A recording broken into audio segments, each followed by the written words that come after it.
Hi and welcome to my first ever ASMR video, a Kokomi guide and overview.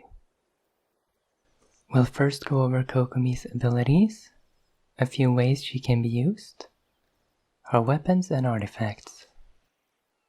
Her normal attacks can combo up to 3 consecutive strikes.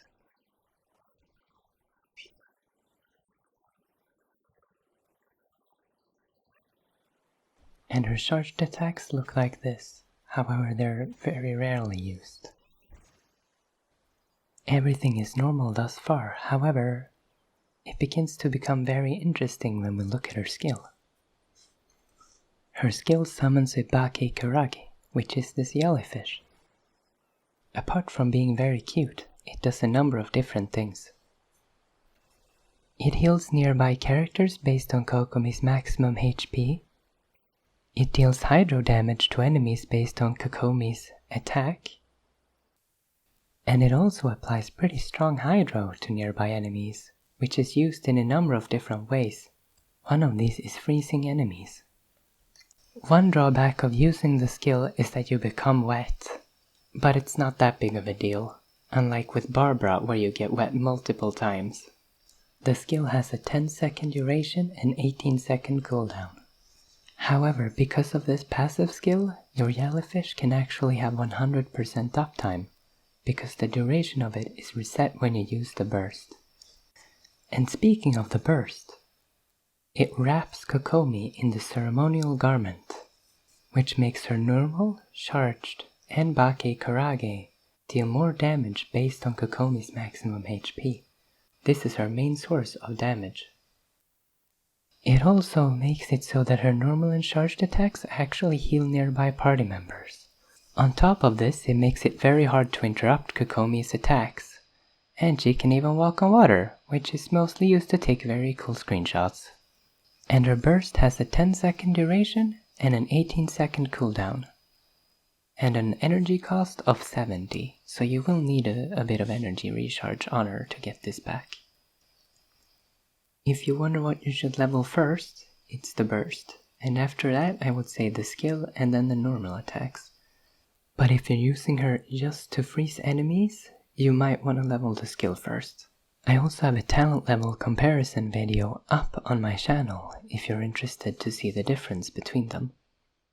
I would also recommend against leveling the burst higher than 8 unless you have a healing bonus circlet.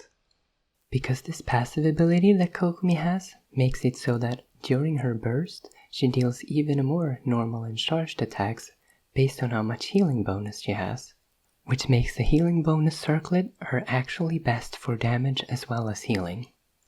She also has a passive talent that makes it so that you can swim for longer, and she also has one of the most controversial talents in the game, which makes it so that she has negative 100 crit rate and gets a 25% healing bonus. The funniest thing is that even if she could crit, you would still want to use the same main stats on your artifacts. I don't really know where to add this in, but because she scales so much with HP, it's worth it to level her past level 80, maybe even to level 90. Now that we have gone through Kokomi's abilities, it's time to talk about a few ways she can be used before moving on to the weapons. The most meta way to use Kokomi is to use her in a freeze team, usually paired with Ganyu or Ayaka, or even both. But my absolute favorite Kokomi teams is where you use her as an on-field attacker and you're using Beidou to attack alongside you, thanks to her extremely broken burst. Just look at these numbers, holy shit. I even made a video about one of these teams. This type of team is called a Taser team. However, the most meta Taser team will still be using Sucrose together with Beidou and Xingshu, but using that team leaves you without a healer, so this one is a lot more comfortable. And it still deals a ton of damage, and I've used it to 36-star the Abyss for many rotations now. A specialized team that Kokomi can be used in is Sukokomon or the Kokazumi team. I made 2 videos already about the Kokazumi team because it's very strong and very fun, And Sukokomon is very interesting but very hard to play. I'm leaving a link to 1010's video about it because he explained it very well. The basic premise of that team is that you can use Kokomi's jellyfish, Fischl's bird, and also Goba to make Sucrose swirl all these elements together in beautiful, beautiful reactions.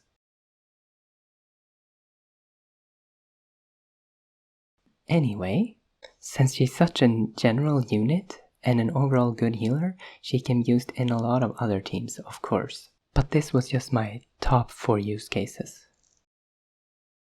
Kokomi has a few generally very good weapons and also a few specialized ones. Her overall best in slot weapon, in my opinion, is the Everlasting Moonglow, also known as the Donut. There's a couple of things about this weapon that makes it the best for her personal damage. First of all, it has, I think, the highest HP percent of any catalyst in the game, currently. And when we move on to the effect, first of all, it gives you a healing bonus, which we mentioned earlier, gives you more damage and also more healing. Secondly, it increases your normal attack damage based on maximum HP. It's very hard to visualize how much this actually impacts damage, so I'm doing a little comparison here outside of my burst using Prototype Amber and then Moonglow. But when you're inside the burst, it doesn't really matter that much, so I would say that if you're using Kokomi a lot to just attack, it's very good, otherwise it's not that big of a deal. However, its third effect makes it so that when you hit normal attacks 12 seconds after using your burst, you will regenerate some energy. However, this is actually a lot less energy than what Prototype Amber gives you when it's highly refined. And you've seen I've compared this to Prototype Amber a lot, which is because Prototype Amber is her secondly best weapon when it comes to using her as a damage dealer. It has very high HP percent secondary stat, gives you a lot of energy back after using a burst, and it even heals your allies even more. What I would say is her third best general weapon is the Thrilling Tales of Dragonslayer, which is just an amazing book. What it does is that when you switch into a character, they gain an amazing amount of attack percent, which makes it very good in freeze teams when you're not really caring that much about Kokomi's own damage, and you're more caring about buffing your other party members. And because you can craft Prototype Amber, and that you're getting Thrilling Tales of Dragonslayers all the time when you're wishing, I would say that trying to purposefully get the Everlasting Moonglow for Kokomi is not worth it. Personally, I didn't actually try to get the Everlasting Moonglow. I just got it after making 40 wishes on her weapon banner, and in those wishes I also got the Jade Cutter. If you're asking yourself if you should roll on the current weapon banner, which has the Donut and Raiden's best weapon, and also like best weapon on a lot of Polararm characters, it's not that terribly of an idea to just wish on that weapon banner and see what weapon you get. If you have Kokomi, that is. Because not having Kokomi and just getting the Donut when you don't have her is very bad. That said, she has a few other weapons that she can use, like the new event weapon, which also matches her aesthetically, and the Hakushin ring can be very good in the Taser team. Now, moving on to the artifacts section. There are basically 2 sets that are very good on Kokomi right now. And that is the Tenacity of the Mililith when you're using her in a freeze team and just as a support. This set makes it so that when her jellyfish hits opponents, even when Kokomi is off field, your other party members gain 20% attack. And this also works in co-op. The set for her overall personal damage though is the Hued Clam that was pretty much made for her. It also has one of the longest descriptions in the entire game, and it can basically be summed down in one sentence.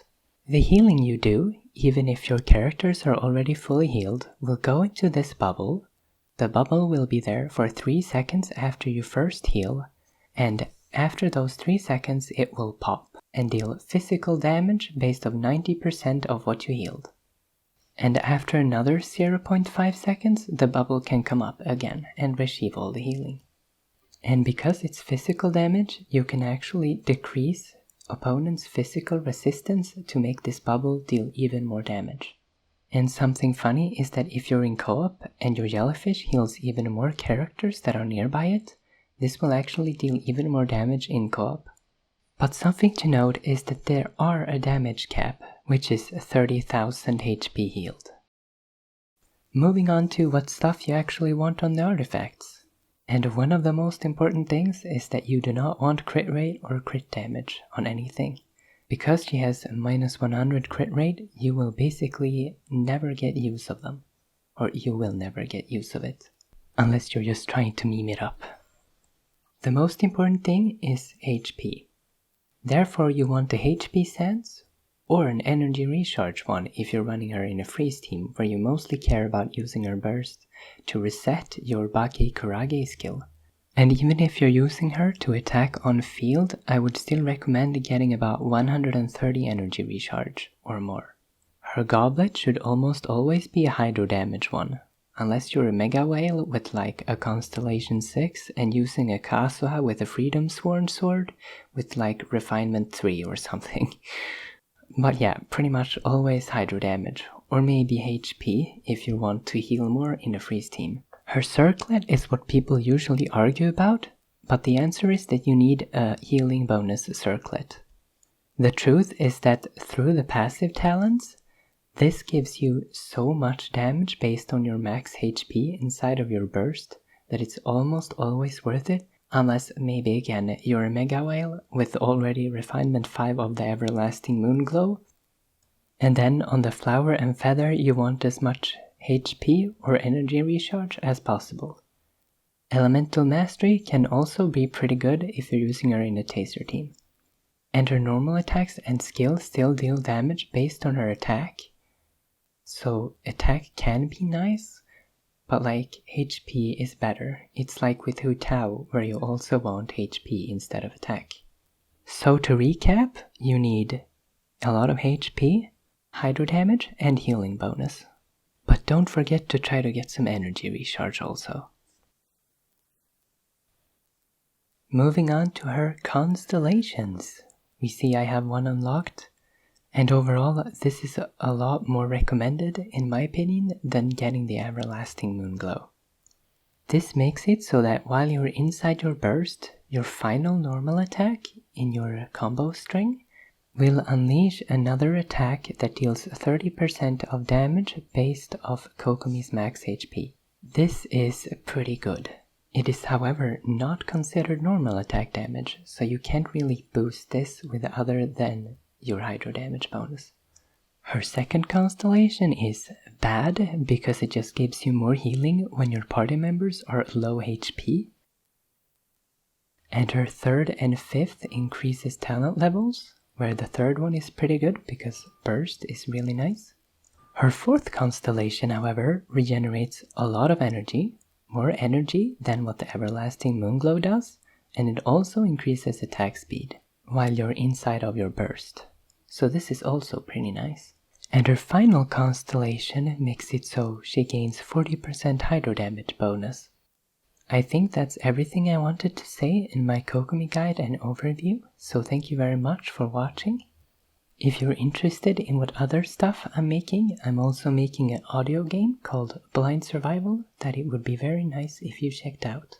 And if you like this type of video, please give the video a like. And maybe I'll make more of these in the future on other characters, like maybe Kazuha. Anyway, I hope you have a great day or night. Bye!